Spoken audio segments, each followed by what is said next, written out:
Good evening. We are middle of Iggeres HaKodesh, Siman Chafei. Long letter. We started a while ago. We were talking about. Thank you so much. We're talking about the idea of anger and how anger is Avodah Zarah. Anger is tantamount to Avodah Zarah, and the reason for that is because we have to realize that Hashem is in control of everything that happens to us. That's on a, even though that seems to be a very deep concept, that's on a simple level. On a deeper level, yet we have to realize that whatever happens not only was something which Hashem allowed, but even more than that, everything contains a spark of godliness within it, and therefore it is ultimately whatever happens is because everything that exists, even as we'll see, even Klippa, even Goyim, everything has a spark of energy from Hashem inside that is animating it and is giving it the ideas of what to do and how to do. So everything ultimately is from Hashem. So we explained that there is the concept that the world is constantly being recreated by Hashem's words. Hashem's words, also known as the Shechina. However, there's the Shechina, as we said, in every single world, because the Oyer itself comes down until from one world to the next, and every single world there's the Dibur, the Malchus, the Shechina of that world, which creates everything in that world. So ultimately, within everything there is the Oyer itself. And then when it comes down here into our world, so we, Klal Yisrael, we are Nishtalshel, we come directly from the Shechina, and that's why we have the 10 koiches, Chochma Bin Adas, because we are Nishtalshel, we devolve from the Shechina. So just like the Lamaila above Hashem, he has 10 spheres. So we who come from Hashem, we have 10 koiches within us.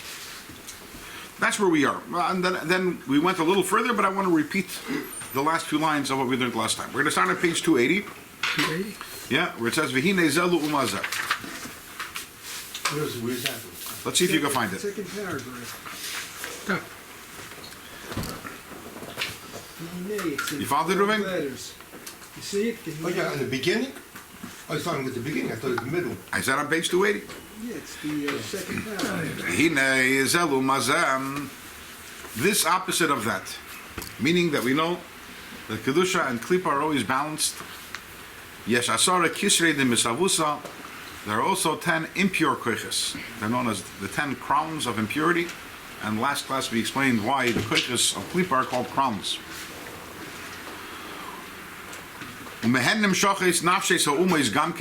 from them comes the souls of the nations of the world. And they are also included from these 10 koiches. In other words, the nefesh habahamis of the goy also contains within it these 10 koiches, mamish, literally. So the same koiches, the same 10 koiches that the neshama, the nefesh elokis has, it's also in Klippa.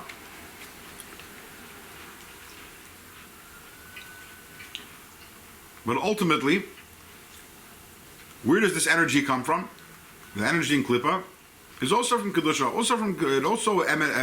it comes ultimately from the Shechina, because we know that Klippa is parasitic. Klippa doesn't have anything of its own, because Klippa is absence. Klippa is nothing. Klippa is a lie. Klippa only distorts Hashem. The only thing that really exists is Hashem.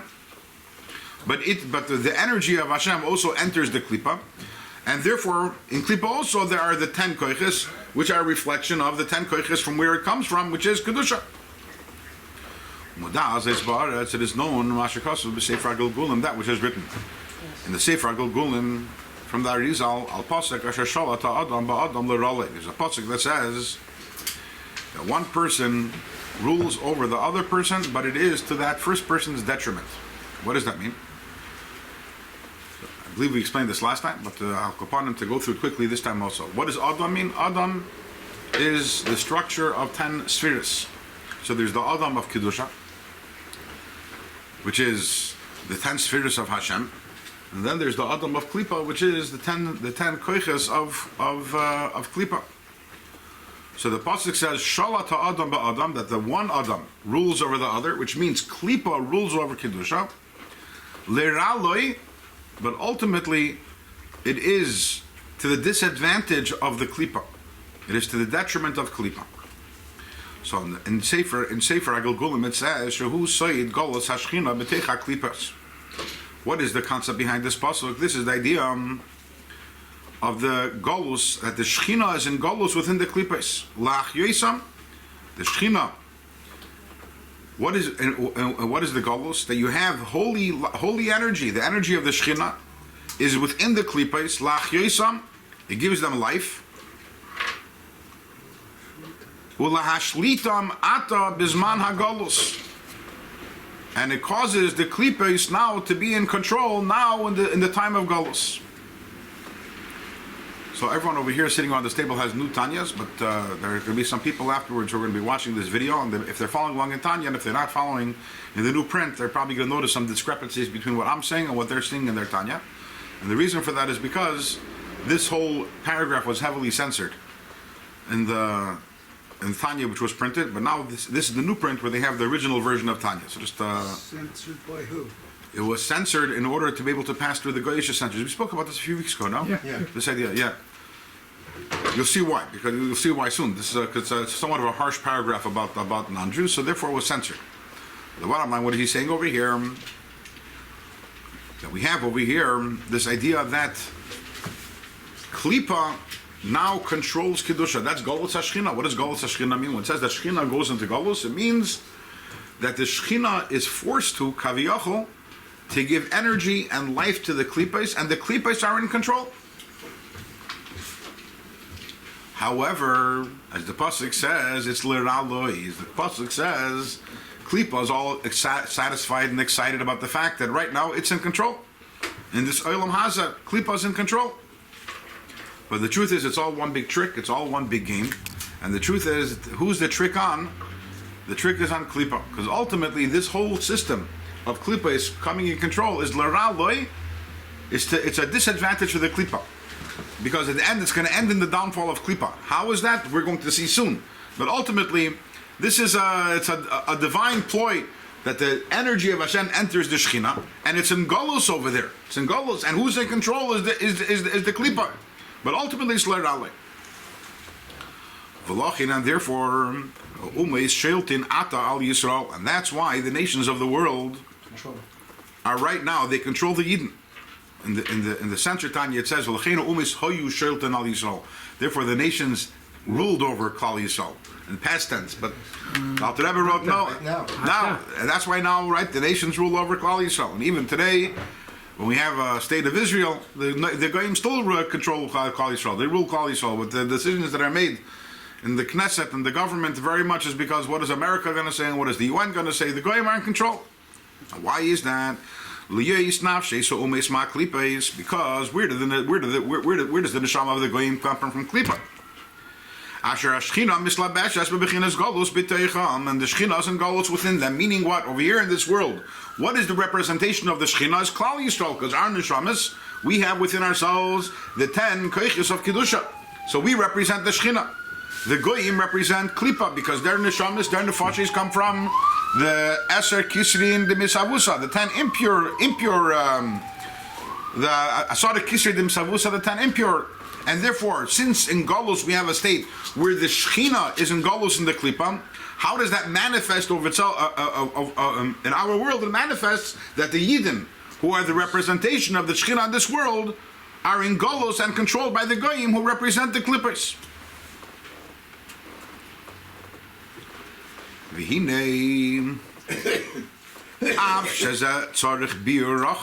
Even though this requires a very great explanation. How is this? What is this? But you have to know this is the truth. Very powerful line from Alter Rebbe. Alter Rebbe is saying, what does this mean? Hashem is in Golus, the Shechina is in Golus in the Klipa. How is that possible? The Klipa is nothing. The Klipa is a lie. The Klipa is darkness. The Klipa is zero of its own. The Klipa, all it is a parasite that gets its energy from Kedusha. And now we're saying that the Klipa is in control over the Shechina. What does that mean? Doesn't make sense. Makes no sense. And by the way, the same thing is also the whole idea of Golos, that Yidden are in Golos by the Goyim, that Goyim control over Yidden. Yidden and Ben, we are the Bnei Malachim, we are the children, Bani Matam Hashem Alikechem. And Goyim control it makes no sense. And that's what the Rebbe says. He says over here, right? What's the words? We need to give a the Alter Rebbe is saying, I need to really write many Mamar Chassidus to explain how is this possible. However, you have to know. You look in the Kisvei Arizal, this is what it says. This is the Metzias. Whether we understand or not, whether it makes sense or not, this is the Metzias. And by the way, this is when we talk about Golus HaShechina. If you notice earlier, the words that we use is Soid Golus HaShechina. Why is it Soid Golus HaShechina? Because it's a secret. What's the secret? The secret is not that it is. The secret is trying to make sense out of it. It's a Soid. It's something which is not revealed. How is it Shaykh that the Shechina should be in Golus and Klippa? Anyways, I feel that this line in a way is like a standalone line. Even though it's the context over here is about Golus HaShechina, that sometimes we encounter something and we have to know. Sometimes we encounter something we're like, we need a big explanation. How is this possible? What does this mean? Mikol Makim, nevertheless, Mikol Makim Emeskenu. Azay is. That's what it's in Yiddish. Azay is, right? How do you say it in English? This is what it is. It doesn't work as well in English as in Yiddish. What? It is what it is. It is what it is, right? It is. It is what it is. It is what it is what it is, right? But that's the Metzias. As I state, that's the Arizal writes. So Mikol Makom, that's the answer? It's not an answer. He's telling you. No, he's saying the truth is it needs a beer, and I'm not giving you the beer over here right now. But you have to know this is the Emes. As is the Metzias. That's the Metzias. It's mean no beer. Sorry? It's mean no beer. Here there's no beer, right? That's what it says. Yeah. But Kosh Baruch decided to animate and give koiches to the Klippa because of the Chatoim that you... You know, this in this week's Parsha... What do you mean? Like, it's just... In this week's Parsha, we have the beginning of Golus Mitzrayim. Is in this week's Parsha, right? Yeah. There's a beautiful sikha from the Rebbe on the HaKodesh. The HaKodesh, it says, Vayered Mitzrayim, the Yaakov goes down to Mitzrayim, Onu Salpi HaDibur. The Baal HaKodesh, because Vayered Mitzrayim is a pasuk, right? It's a pasuk. Vayered Mitzrayim, it's part of the psukim and Parshas Kisava. Vayered Mitzrayim, what's the no? Vayisham l'gegadol atzum barav, right? Yagusham. Right, Vayagasham, Vayisham. Now, so it says Vayered Mitzrayim. So the Baal HaKodesh says almost al pi adibur, which means he was forced to do so. He was compelled by Hashem, which is very different because in the rest of the Haggadah, B'derech Klal, the way the Haggadah is, the Baal HaKodesh brings a raya to what he's saying, brings a basar. Right? What's the next words? Vayagersham, Shenemar, right? Vayemru, right? Lagur ba'aretz banu ke'ein mirror, right? So that's the derech. But over here he doesn't bring a proof. In other words, it seems to be that the statement that Vayered Mitzrayim, the onus al pi hadibur, the fact that Yaakov was compelled to go down to Mitzrayim, that was compelled by Hashem, forced by Hashem, it's so obvious it doesn't even need a proof. Why is that so obvious? So the Rebbe explains. There are people who wonder, how is the Gula going to come? Golus is is so strong. Golus is so powerful. We don't see Geula. How's it going to happen? The Rebbe says, really? That's not the question. The question isn't how's the Geula going to come. The question is, how are we in Golus? It makes no sense that a Yid is in Golus. A Yid has a neshama. A neshama is bleakful because it's a chelik el kamimal. It's infinite. Golus, by definition, is finite. Even the word Mitzrayim, what does Mitzrayim mean? Mitzarim. Mitzarim, which means limitations. That a Yid should be in Golus. The Gemara talks about a pila bekupa de machta, an elephant going through the eye of a needle, with the elephant remaining the same size as it is, and the eye of a needle remaining the same size as it is. And I believe that there's a shaila whether it's possible to even have a dream. It's something which is so impossible. Is it possible even to envision that in a dream? You can envision the elephant shrinking and going through. You can envision the eye of the needle expanding and the elephant going through. But the eye of the needle should stay its size. The elephant should stay its size. That's something which a Yid in Golus is more ridiculous than Pila Bekupa de Machta. Because at the end of the day, an elephant is big and the eye of the needle is small, but they're both subject to the parameters of space. A Yid is believable. How is a Yid in Golus? How's the Yidden Golus? And what's the answer? The only answer is almost al pi hadibur. If I Yid in Mitzrayim, if Yaakov, if a Yid goes down into Mitzrayim, the only way it's shaykh is because it's a gzeir of the Eibishter, and the Eibishter could do the impossible. So the Eibishter could put a Yid into Golus. So now the question is, how is the Geula going to come? The moment that Hashem removes that onus, removes that gezerah, then automatically the Golus explodes. And the Yidden go out of Golus. Because the whole Golus is unnatural. It makes no sense. The Shaila is not how Geula is coming. The Shaila is how we're in Golus. B'chlam. The same thing over here. Soyid Golus HaShechina. It's a secret. How does it make sense that the Shechina is in Golus in Klippa? It's ridiculous. It's infinite. How could infinite go into a finite? Yeah, and this is the Shechina. Klippa is item that's finite. You're saying infinite and finite, but it's something else. Shechina is Mitzias, and Klippa's Ephes. Klippa's garnished. It's nothing. It's a distortion of Kedusha. That's all it is. How does a distortion of something entrap and put into captivity the... But isn't one of the purposes of the goal is to gather up the klippas around the world? To not to gather the klippas, but to gather out the sparks from the klippas. Right. Free the sparks. Right. Ella, nevertheless, but nevertheless, where do the klippas get their energy from? From a ara, from a ray. They get only from the backside of Kedusha. Like someone, when you give something to someone, but you throw it behind your shoulder.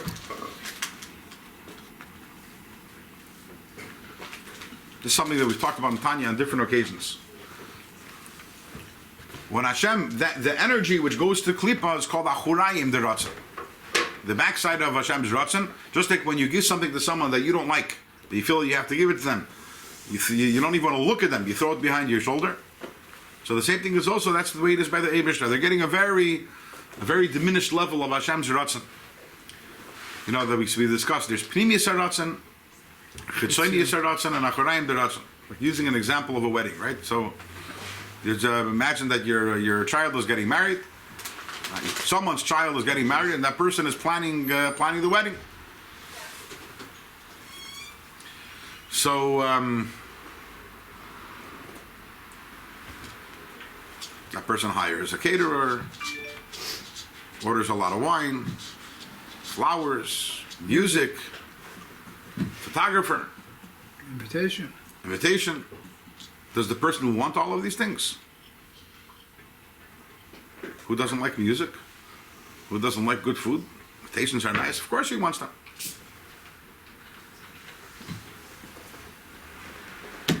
But what if the chas and kala call off the wedding? Does the person say, yeah, sure, we're still going. Music, invitations, caterer, I like all these things. No. Chas and kala call off the wedding, the whole thing is called off. Why is that? Because the Pnimiyas HaRatzon is... What is the Pnimiyas HaRatzon? Is the marriage of chas and kala. That's what you really want. It's only because of that they also have... It's Chitzoniyas HaRatzon. All the other stuff. All the goodies. They're nice, you enjoy them, but it's not really the point. And the moment you lose the Pnimiyas HaRatzon, the Chitzoniyas HaRatzon is all gone. And then there's Achorayim Deras. Achorayim Derasin is something that you don't want to do, as opposed to good wine and music which you enjoy, even though it's not really what you're looking for, but you enjoy it. Achorayim Deras is something that you don't want at all. Imagine, okay, if the mafia comes over to this guy and says to him, we're going to come in and disturb the wedding and turn off the electricity and the water and the plumbing unless you give us $1,000. Is he going to pay off the mafia $1,000? Yeah. So that's Achorayim Deras. That's right. But that's Achorayim Deras. Not only is it not Pnimiyas HaRatzon. Pnimiyas HaRatzon is you want the marriage. It's not even Chitzoniyas HaRatzon. Chitzoniyas HaRatzon is something you do. It doesn't. They say repulse, not repulse. That's not a word. It doesn't. It's not repugnant to you. It's not disgusting to you. And sometimes you have to do something which is, disgusting. And when you give the money to the mafia, the person, you don't want to look in his face. You throw it behind you, unless you're scared he's going to kill you for doing that. But I'll come on him. But But that's right. That's Achorayim Deratzon. That's Achorayim.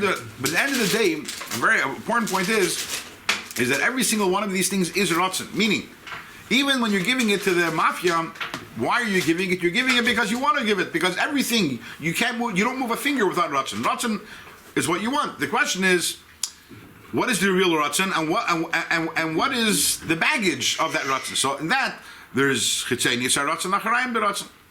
Klipa is Achorayim Deratzon. Klipa, Hashem finds Klipa repulsive and disgusting. And the fact that Hashem has to give energy to the Klipa, Hashem has to Kaviyachol. Why? In order to create the world that He wants with His Bechira Chavshis, there has to be Klipa. But the fact that Hashem has to give them energy is, Hashem finds it ekeldik. He finds it disgusting. And that's Achorayim Deratzon. The Afkam Zeis, sorry? How does it answer that the screen is in Golis? It doesn't. We're not going to answer that. Oh, you can't answer it. I didn't say that. I said, Dr. Rebbe here is not answering that. Here's not answering. The Afkam Zeis, and it's more than that. It's not only that the energy that's given to Klipa is from Achorayim, which is a very low level, and it's an undesirable level. Contractions. The energy that goes into Klipa is contracted many times over, and it goes through many curtains. Tremendously powerful curtains, until that this ha'ara, the light of Hashem enters our physical world. And what does it do? Because our world now is in control of the klippos. Our world is in control of klippos. So it's mashpia. It gives to the nations Eisher, v'kovid, wealth and honor, v'chol tanugim gashmim, and all physical and material delights. That's goyim. Mashenkin Yisrael. On the other hand, Yidden. Yoin kime b'chimes ponim el yin. We get not from the Achorayim, not even from the Chitzenius. Yidden get from Hashem's Pnimius Haratzon, from Hashem's Ponim, because we are what Hashem wants. That's what Hashem. The reason why Hashem created the world is Rishil Yisrael, B'Shvil HaTorah. Everything else is the supporting cast. So you have the musicians, like the Malachim, for example. Hashem likes the Malachim. They're cute. They sing Shira. But ultimately, they're like the band by the Chasna. They're the supporting cast. They're not the point. They're not the main show. Yidden are observing Yidden in general, and specifically also that Yidden should learn Torah and do mitzvahs. That's the kavanah. And as the famous medrash, which the Rebbe quotes many times, the Tanat Velio, that machshavtan shal Yisrael kadma l'chol davar, that the Yidden, the machshav of the Yidden is even higher than the machshav of Torah. As the pasuk says, Yoir Hashem panav elecha, that we get illuminated to us as the pnimius. So there's two things. Number one, the klipa, the whole world, and the klippos and the goyim, they get from Achorayim Deratzon. And even that, as we said, through tzimtzumim and mesachim, through contractions and concealments, we get Yoir Hashem, that's revealed to us as panav, is Hashem's pnimius. Kol echad ve'echad l'fi sheish nesmatzei, every yid has within him a gilui of this of the pnimius of Hashem, everyone according to their sheish and neshama, adru mamaylos, up until the highest level. No one has any questions. He said something that seems to be strange, and no one's bothered by it. We said the goyim, they get from klippos, and because they get from klippos, as a result, what do they have? Good stuff. Oisher, v'chavid, wealth. That doesn't sound well. And kovid. Yeah. That sounds like the best. Yeah. V'chol tanugim gashmiyim. That's the mode. That's not just Machurai. You throw it. Yeah. Doesn't sound like that. You ever wonder when the lotto was at $1 billion and who It's won? right now. Epes HaGoy now also, yeah. Epes HaGoy somewhere in Montana, $1 billion. What could a Yid have done with it? That's the way the world is, that the Goyim get the Eisher and the Kovid.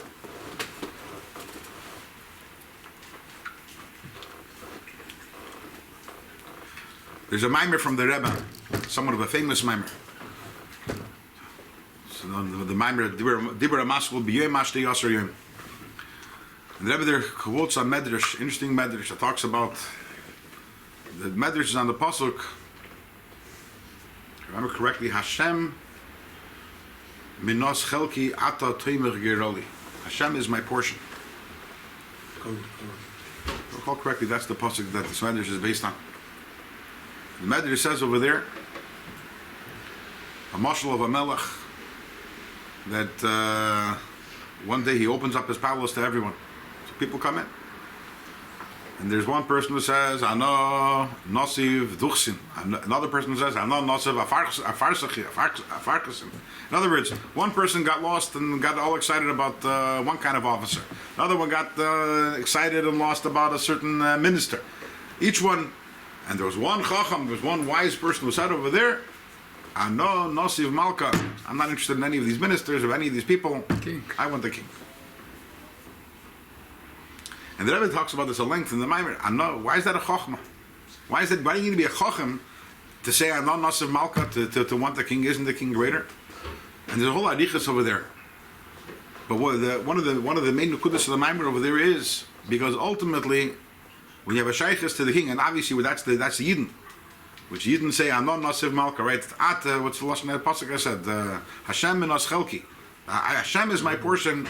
By choosing Hashem, we're losing out in Olam Hazeh. And therefore, the goyim of the world, they want one person wants the sun, and one person wants the moon, and these different koiches, and the natural koiches. And because of that, they get Eisher v'Chavit and Kol Tanugim. And a Yid says, I'm not interested in any of that. Anan nasiv malka. I want the Eibishter, and that takes chacham. To want the Eibishter. And why is that?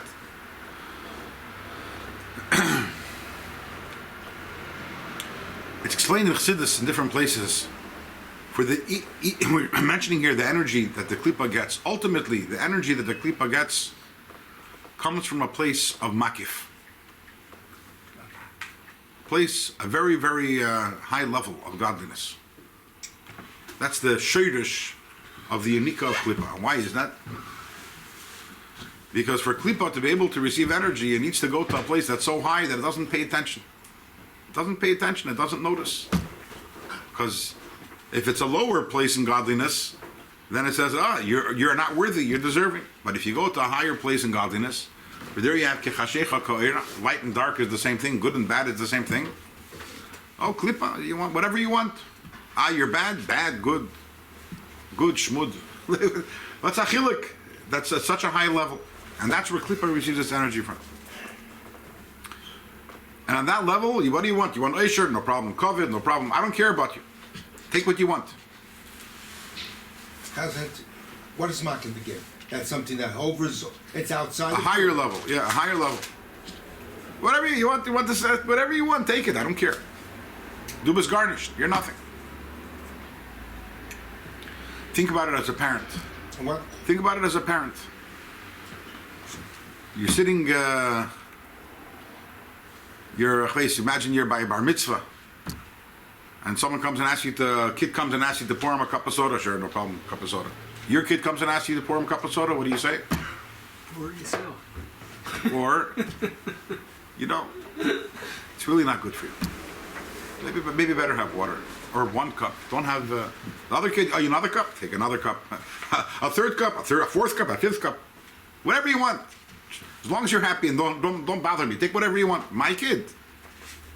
I'm concerned. My kid I'm concerned about. My kid I care about. My kid gets what he needs, not what he wants. What's good for him. The Eibishter cares about us in a pneumistic level. And therefore, unlike by the goyim that they get from these makifim and they get whatever they want. Why? Because they're meaningless and whatever they get is meaningless and it could destroy them and all this wealth. We know that Meget Meshuga from we think that they're happier because of that. Meget Meshuga from all the money. The person who the Avrahman is the person who wins $1 billion. Imagine what's going to happen to their life now. But a Yid, we don't get fooled by that. We know what's important. What's important is Eibishter. What's important is Torah, our relationship with Hashem. And Hashem cares about us and He gives us what we need and what's best for us. And it's befeidish Hashem Mesiras Nefesh. We can, and by the way, a Yid who's not a Shemer Torah mitzvah, someone who doesn't, can also receive their energies from the Klippas and also get this Eisher V'Kavod and Tanugim, which is why we see in today's generation also right? Wealthy. You know, if you go to the average city, the Reformed temple is bigger than the Frum Shul. There's a reason for that. There's a reason for that.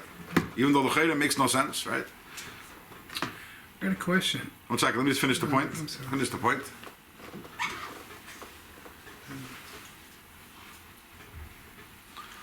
The Rebbe once said a story, I don't know if it's a real story or it's a mashal, maybe I've said it here in the past, that there was a chassid, a real chassidish yid, and he was poor. Very poor. No, and as all chassidish story, all these stories go, if someone is poor, what's the next part, what's the next thing in the story? And he has daughters that he has to marry off, and he can't afford to marry them off. But he has a brother, and this brother, a Frumi Yid, but not a chassid, and he's wealthy. So the chassid's wife keeps on bothering her husband and says, "Why did you go to your brother and ask him for some financial help? You have to marry off the kids." I don't want to. Lived in a different city. Finally, the wife gets her way, packs up his peckle, packs a suitcase, and he goes off to visit his brother. He hasn't seen his brother many years, all excited to see him, and his brother says, "Oh, so happy you came. I need to show you my new house that I just built for myself." And he gives him a tour of his house. He starts showing him this room, that room. This room was for this, that room's for that, this room for that. This is where I play pool, and this is where this is where I store my wine, and so right. Every room has, and the furnishings and the art on the wall. And after this is going on for a little while, the brother, who was the chassid, was feeling physically nauseous. And he tells his brother, "Listen, I want you to understand, there is a certain animal that it lives in the mud. And it stays, its greatest pleasure is that when it can be covered completely with mud, and just its snout is sticking out to be able to breathe. And when it's completely covered in mud, and the only thing that's sticking out is its snout, it has one fantasy. You know what its fantasy is? If only I'd be able to dunk my snout also into the mud." Understand the nimshal, what he was saying? In other words, sometimes a person's in mud, but it bothers you. You're like, I wish I can get up and go take a shower and go to the mikveh. And then there's a chaser. Not only is it in the mud, not only is it enjoying the mud, its only fantasy is, if only I can be in a little more mud. And he's saying to his brother also, you know, you're busy showing me all your mud over here, and you're obviously very happy about it. I can't take it. And he tells us about, either I came here to get some money because our chas is either you give me some money, and if not, I'll go. But I can't handle this anymore. Yeah, goyim have oisher v'kavod, they have oisher v'kavod, but we have Torah, we have mitzvahs, we have the Eibishter, and ultimately we know that because we get our energy from the Hashem in a way of pnimius, that Hashem is meir, pnimius aratzon is meir in us. We know Hashem cares about us, and whatever we get from Hashem is pnimius aratzon of Hashem. It's not that Hashem is throwing things in our direction because He couldn't care less. He cares about us. That's the nukud that he's saying over here. Yes. I think a statement of Pasuk was, it said, Amen. כל מה שברא הקדוש ברוך הוא ברא לכבודי. Whatever Hashem created in this world is for my honor. So the klipa is for my honor too. 100%. Kadosh Baruch Hu did the klipa. It's for me. 100%. The question, what are we learning? Why did Hashem create it? If not for that, obviously for that. Now the question is, what is the function of klipa? And we're going to find out. We will find out.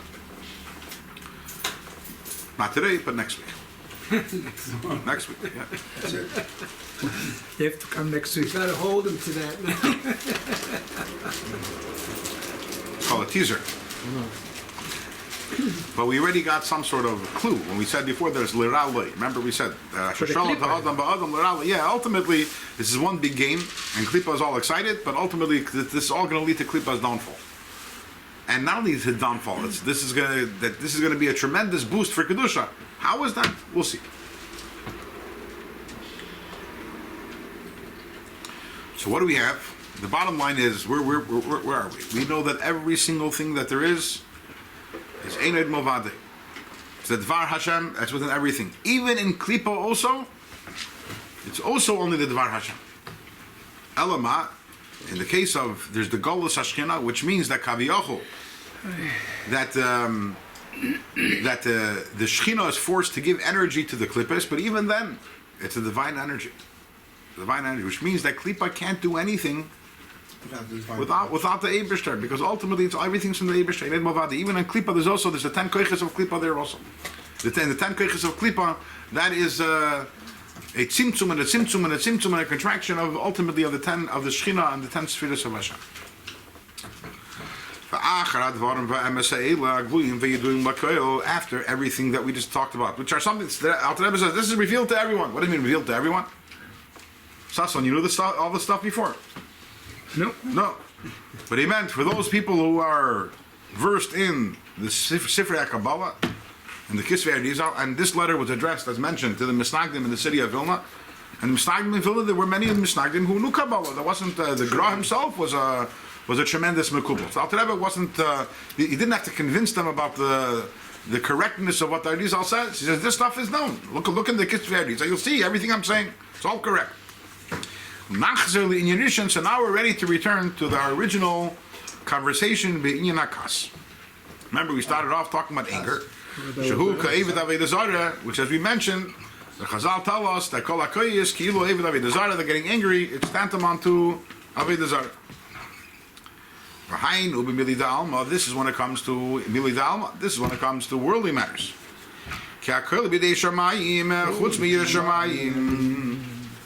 Because everything is in the hands of heaven except for Yiras Shamayim, and therefore when it comes to heavenly matters, when there's the ability to get someone not to do an Aveira, this whole reason doesn't apply. What does this mean? So ultimately, what are we saying? That Hashem is in control of everything, and everything is from Hashem. Even Klippa is also under control of Hashem. So therefore, what am I getting angry about? Whatever happens is from the Eibishter. And if I'm getting angry, it's like Avodah Zarah, because I'm denying that Hashem is in control in this specific area or in this specific experience or event. But what is the exception to that rule? What is the one thing that Hashem Kaviyachol doesn't control? Yiras Shamayim. Kol b'dei Shamayim chutz miyiras Shamayim. So therefore, if someone does an Aveira, here I can't say, I can't get upset. If I'm upset, it's like Avodah Zarah. Why is it Avodah Zarah? Again, the reason why getting upset is like Avodah Zarah, getting angry is like Avodah Zarah, is because you believe that Hashem lost control. But you know, when someone does an Aveira, Hashem lost control. And that's not Avodah Zarah, that's the reality. What do you mean Hashem lost control? Hashem relinquishes control when it comes to human beings in the area of choosing Aveiras or mitzvahs. So if someone does an Aveira, it would seem, and not it would seem, in fact, getting angry is a justifiable reaction. And that's not Avodah Zarah. You understand? I understand, but in the Torah, a lot of time, leader was Vaiktzov Moshe, David HaMelech was angry about the workers. So we have big fathers that was angry. So they worship Avodah Zarah when they were angry? As the pasuk says, "Vayiktzef Moshe," it says that Moshe got angry. Why? Because Hashem hikra lefanav mitzvah zu. In this case, Alter Rebbe is saying it's more than that. Not only is it not an aveir to get angry, the Eibishter gave him the opportunity to do this mitzvah, lafrushe meisura, that through his anger to get the Yidden to stay away from doing an iser, kidei lezakoisei, an opportunity in order to be mezakeh. To give Moshe the zchus, the merit of doing this mitzvah of preventing other Yidden from doing an Aveira. What is the story behind Vayiksev Moshe? So this is the story of this is the story of the Midian, when the Yidden went into battle against Midian, and they come back, and Moshe sees that they left alive all the women. Now, normally, Taka, when we go off to battle, so we Taka don't kill the women and the children. But in this case, he said to kill everybody. Is that why? And Moshe sensed over here there was a little Yetzer Hara involved. I'm sparing the women. There was a little Yetzer Hara involved. Remember, these are the women that were already once they had served as a michshel, as a stumbling block for Klal Yisrael. And therefore Moshe gets angry. This was a mistake. This was wrong. This was a Yetzer Hara. And therefore, Lafrushim Yisuri gets angry at them, and what is the result of them getting angry? They went and they killed them all out. And that's a mitzvah. That's a mitzvah. Because again, the whole rationale why anger is not allowed doesn't apply over here. Doesn't apply. But what's interesting over here is that the Alter Rebbe says that when is it a mitzvah to get angry? Lafrushim Yisura. When you feel that your anger will have the power or the ability to get someone to stop doing an avera or not to do an avera. Otherwise, even if you see someone doing an avera, don't get angry. So here we have to understand, why shouldn't you? Why do you need the Lafrushim Yisura argument over here? Isn't it enough to say a person did an avera, which goes against Hashem's ratzon? I'm angry. Why is that? That's not avodah zarah. That's feigning anger, not. That's not, what? That's feigning anger, not actually getting angry. Because if you get angry, you lose control. That's not, I hear what you're saying, but Alter Rebbe doesn't say that. He says over here, what the words he uses.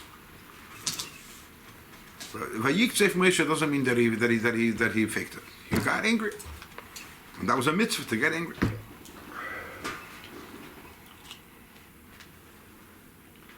Faking anger. Why is faking anger? Why would that be avodah zarah? It's not. That's the No, point. but- that it's that in a case like that, you're doing it l'shem mitzvah to stop people from doing the wrong thing. But if you actually get angry, that means that you're losing control. So the chiddush of Alter Rebbe over here is that even though anger generally is avodah zarah, but when it comes to an avera lafrushim yisura, not faking anger itself at that time is a called upon response. And apparently, and why not? Why shouldn't I be angry? Someone here is about to do an avera. That's an awful thing. Think about it for a second. Sheldon, you ever get angry? Yeah, but that's me. That's No, but when do you get angry? When someone is about to do something terrible. And so if it's something which Hashem does, in other words, to get angry at a circumstance which is from Hashem is ein zach. But over here, when a person does an avera, why shouldn't you get angry? But nevertheless, only by lefrushim eisur, because it's interesting. I haven't seen this saying anywhere, but we know that it says, and I'm sure that Sasso knows this, right? That ba l'chal kas, ba l'chal tos. That's it says. Chazal tell us. That's correct. But concerning this, it says there are three places where Moshe balachal kas, balachal tos, because What was that again? that Moshe, that because he became angry, so he made a mistake 3 times. And one of the instances is this, where it says Vayiktzef Moshe, and because he got angry over here, he forgot the halachas of Giyuli Yakum, he forgot the halachas of kashering kelim. So therefore, Lazar or Pinchas, who was it? Lazar HaKodesh, had to go and tell the Yidden the halacha. Which is very interesting. Over here, the Alter Rebbe is saying that it was a mitzvah l'zakoyisoi, and come along Chazal and tell us about chalkas, chaltos. It would seem that b'muzagim would seem that sometimes that doing a mitzvah can have a detrimental impact on you.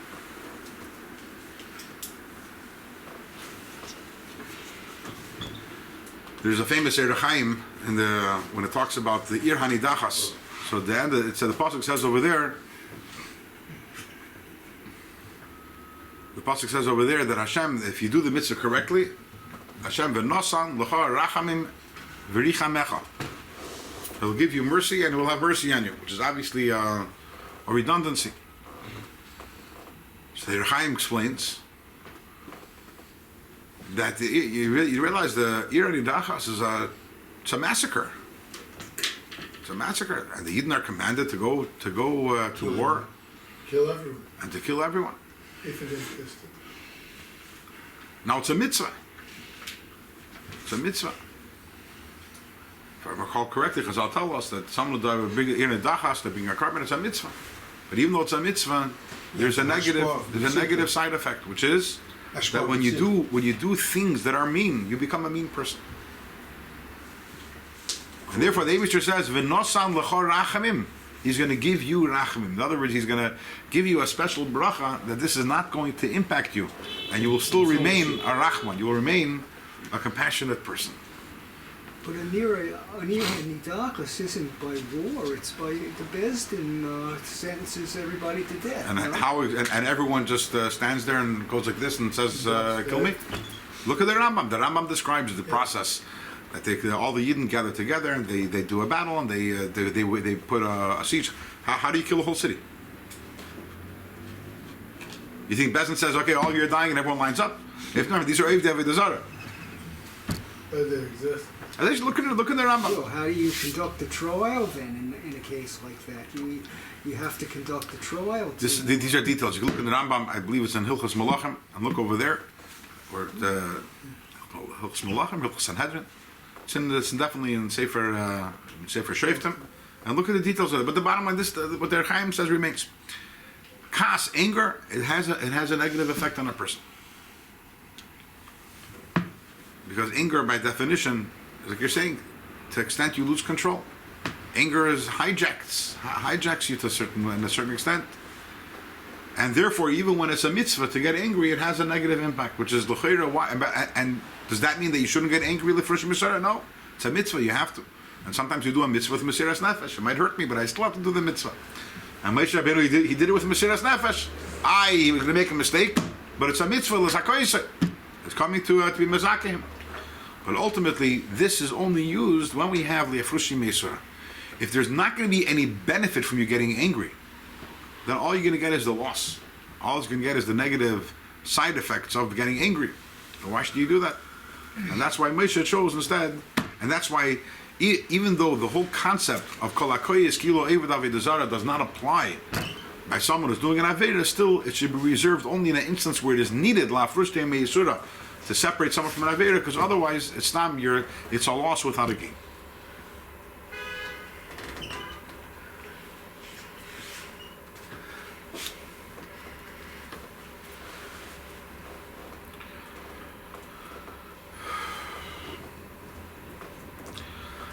However, zeu ksheyesh biyodi limches beketzbe v'kasei el chavere. When does this apply? When you are able to utilize your anger to be moicha, to object and get the person to stop doing the aveda. Avol kshein biyodi limches. But what if you're in a situation where someone is doing something bad, but you have no ability to object?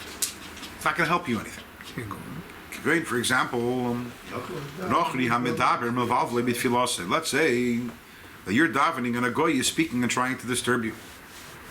Which, if you remember, this is where we all started with. Remember, right? This whole letter is defending a piece from the Tzavah Sarivash, where the Baal Shem Tov says that when a person is davening and a goy is standing there to disturb him, so the person should think that this goy is speaking is the Shechina in this goy, and you should use that in order to strengthen yourself in your davening until you don't even hear that person because you have so much kavanah. And remember, the Misnagdim went crazy on that. The Shechina is in the goy. What does that mean? But you realize by now the Alter Rebbe has been paving the road to the answer the entire way, talking about how the Shechina is in everything, and the whole everything is Dvar Hashem, and how it's in every single world, and how the Dvar Hashem, the Shechina even enters into the Klippos, right? So the whole what we thought was a tangent actually was all leading to the answer to this question. So again, a person is davening, a goy is disturbing. Imkain, if so, the question is, Ma zeis asa Hashem loi. We have to understand that it's from the Eibishter. Why? Because ultimately, the goy that's speaking, where is that from? That's from the Shechina. Because the Shechina is in everything. Why did the Eibishter do this? Again, sometimes someone's doing an aveda, and the reason why is to give me the opportunity to do a mitzvah. I will get angry at the person, scream at the person, and then I have the mitzvah of stopping him from doing an aveda. But if my screaming is not going to help, then why did the Eibishter do this to me? Ein zeis kiyim. The only reason for this is kidei sheyiskaber v'yisametz yeser b'tfilasei. What is wanted and needed of me? That I should put in more koyach and more energy in my davening. From the depths of my heart. and with so much kavanah. Till you don't hear the goy. So that's the purpose. Why is the goy doing it? So that I should have more kavanah. And now we understand what it means. Klippa is all excited. And Klippa thinks, take a look, I'm disturbing the Yid. What is really the purpose of Klippa? The purpose was that the Yid beforehand was davening with a little kavanah. And now that the Klippa is going to come along and try to disturb the Yid, what's going to happen? Now the Yid is going to daven with a greater kavanah. That's l'ralei. The whole purpose of Klippa is to get a Yid to serve the Eibishter with greater intensity. So you have to say thank you for the Klippa, for doing it. L'ralei. There we go. So all one big game on the Klippa. It's the whole goal. The Shechina comes into the... Verstehst? The Shechina is in this goy. And the goy is all excited. I have the Shechina's inside me and I have it trapped because I'm using the energy of the Shechina to disturb the Yid from his davening. And who's laughing last? The Shechina's laughing last because ultimately what's the purpose over here? That the Yid davening is not with more kavanah. But the problem, you said goy here, a lot of Yidden disturb Yidden. So why is the Barala? Why is the Barala against them? Because Klippa is Lumas. That's the opposite. It doesn't want the Giliolikus. However, how do you get there? How do you to get to such a place of kavanah, to the point that you don't even hear the goy? For this, you need some sort of a tremendous, a tremendous incentive, or a tremendous something needs to really be mo'eder you, inspire you. How do you inspire yourself to get to that kavanah? So the advice that is given in order to get this inspiration, how do you get to this place of inspiration? By contemplating what's going on right now. When the person takes the heart of Yispein and contemplates the idea of the descent of the Shechina, of the Shechina, it descends in a wondrous way, in a crazy way. Lislabish nitzutz ma'arase, that a nitzutz of the aura of the Shechina, after you begin is golus beteicha klipes, is now in golus within the klipes. Derech klal, generally speaking, lahachyesam. Generally, you think about how the Shechina has to come into the klipes. Disgusting. It's like taking a king and putting him in a toilet. That's in general. And right now, right now there's a nitzus of the Shechina. Verstehst? The Shechina is giving energy to this guy who's disturbing a Yid from davening. Who is speaking. The Shechina is trying to disturb the Avodas Hashem b'kavanas atfilah. Sorry? Yeah, go ahead. Yeah. Okay, makes this barleel. And you know what? We'll take a break over here, and we'll continue. We'll finish off this thought. We'll finish it off from Yirtzeh Hashem next week. Okay.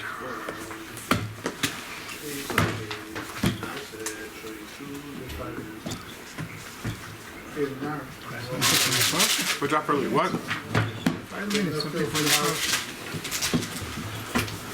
Something from the parsha in 5 minutes.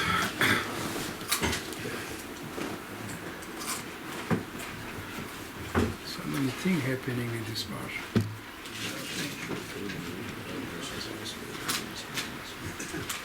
The parsha begins Ve'ila Shmois B'nei Yisrael Haboyim Mitzrayim. What does Haboyim mean? By the way, this is also related to today's shir. Haboyim Mitzrayim. Anyone here speak Hebrew by any chance? They came to Egypt. There we go. Haboyim, and not Asher Bo. Haboyim. How long is this after the Eden came to Mitzrayim that we have this pasuk? Sorry? Well, this pasuk you said this is after Yosef dies. Yosef was 30 when he started. Was 39 when the Eden came down to Mitzrayim, and there's 110. So it's around 70 years, at least 70 years, right? And we're Haboyim Lashon Hoyeva.